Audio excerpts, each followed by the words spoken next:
பிரிந்த தம்பதியர்கள் ஒன்று சேர மிக உன்னதமான விரதம் கேதாரி கௌரி விரதம். இந்த விரதம் இந்த ஆண்டு எப்பொழுது, இந்த விரதத்தை எப்படி கடைபிடிக்க வேண்டும், எந்த முறையில் அனுஷ்டித்தால் சிவபெருமான் மற்றும் பார்வதியின் முழு அருளை பெறலாம் என்பதனை இந்த ஆன்மீக பதிவினில் நாம் அறிந்து கொள்வோம். வாழ்க வளமுடன். ஸ்ரீ ஞானவாசல் நேயர்கள் அனைவருக்கும் ஸ்ரீனிவாசனின் அன்பு வணக்கங்கள். கேதார கௌரி விரதம் என்பது மிகவும் சக்தி வாய்ந்த விரதமாக கருதப்படுகிறது. கணவன் மனைவி ஒற்றுமை, பிரிந்தவர்கள் ஒன்று சேர, விருப்பங்கள் நிறைவேற என பலவிதமான நன்மைகளை அள்ளித்தரும் அற்புதமான விரதம் கேதார கௌரி விரதம். சிவபெருமான் மற்றும் பார்வதி தேவியின் அருளை பெறுவதற்கான மிக முக்கியமான விரதமாகும். செல்வ வளம், நல்ல ஆயுள், ஆரோக்கியம், வளர்ச்சி ஆகியவை பெருகுவதற்கு மிகவும் ஏற்ற விரதம் இதுவாகும். இது வாழ்வில் இருக்கும் தடைகள் அனைத்தையும் விலக்கி நீண்ட ஆயுளை அருளும் விரதமாகும். தீபாவளியுடன் இணைந்து வரும் அமாவாசைக்கு முந்தைய 21 நாட்கள் கடைபிடிக்கப்படும் விரதத்திற்கு கேதார கௌரி விரதம் என்று பெயர்.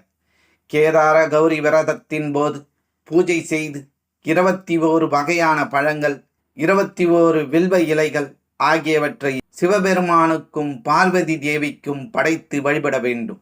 இது தெய்வீக ஐக்கியத்தை கொண்டாடும் விரதம் என்பதால் குடும்பத்தில் கணவன் மனைவி பிரச்சனை, கருத்து வேறுபாட்டால் பிரிந்து வாழும் தம்பதிகள் ஆகியோர் குடும்பத்தில் ஒற்றுமை, மகிழ்ச்சி ஏற்பட்டு நல்ல இல்லற வாழ்க்கை அமைவதற்கு இந்த அற்புதமான விரதத்தை கடைபிடிப்பது சிறப்பானதாகும்.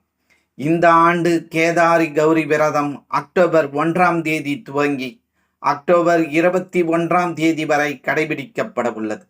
புராணங்களின்படி சிவபெருமானிடம் கோபம் கொண்ட பார்வதி தேவி கைலாயத்தில் இருந்து வெளியேறி கௌதம முனிவரின் ஆசிரமத்தில் தஞ்சம் புகுந்தார். அவர் அளித்த அறிவுரையின்படி கேதார கௌரி விரதத்தை கடைபிடித்து பார்வதி தேவி மீண்டும் சிவபெருமானுடன் இணைந்தார். பார்வதி தேவியின் தீவிரமான பக்திக்கு மகிழ்ந்து எப்போதும் தன்னை பிரியாமல் இருப்பதற்காக தன்னுடைய உடலில் பாதியை தந்து அருளினார்.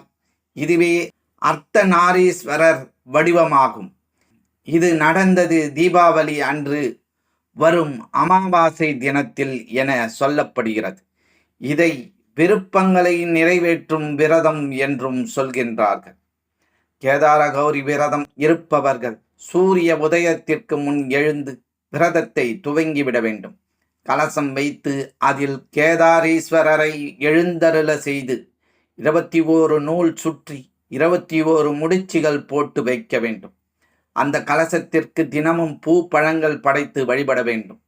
தேங்காய், வாழைப்பழம் உள்ளிட்ட 21 வகையான நெய்வேத்தியங்கள் படைத்து வழிபட வேண்டும்.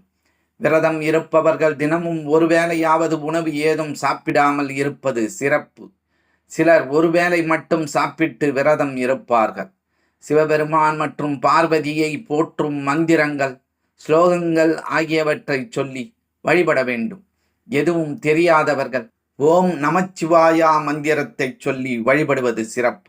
கௌரி அஷ்டோத்திர சதநாமாவலி சொல்லியும் வழிபடலாம். இது தெய்வீக அருளை பெறுவதற்கு வழிவகை செய்யும். இது செல்வ வளத்தை தருவதுடன் மன அமைதியை அளித்து விருப்பங்களை நிறைவேற்றும் விரதமாகவும் கருதப்படுகிறது. இந்த முறையில் கேதாரி கௌரி விரதத்தை கடைபிடித்து பிரிந்த கணவன் மனைவி தம்பதியர் குடும்பத்தில் ஒற்றுமை அனைத்தும் பெற்று வாழ்வில் வளமோடு வாழ்வோம். இந்த பதிவினை உங்கள் உற்றார் உறவினர் நண்பர்களுக்கு பகிர்ந்திடுங்கள். இந்த பதிவினை பற்றிய உங்களது மேலான கருத்துக்களை எங்களுக்கு பதிவிடுங்கள். மற்றும் ஒரு ஆன்மீக பதிவில் நாம் அனைவரும் சந்திக்கும் வரை உங்களிடமிருந்து நன்றியும் வணக்கத்தையும் கூறி விடைபெற்றுக் கொள்வது ஸ்ரீ ஞானவாசல் ஸ்ரீனிவாசன். நன்றி, வணக்கம். எங்களுடைய பதிவு உங்களுக்கு பிடித்திருந்தால் லைக் பண்ணுங்க, ஷேர் பண்ணுங்க.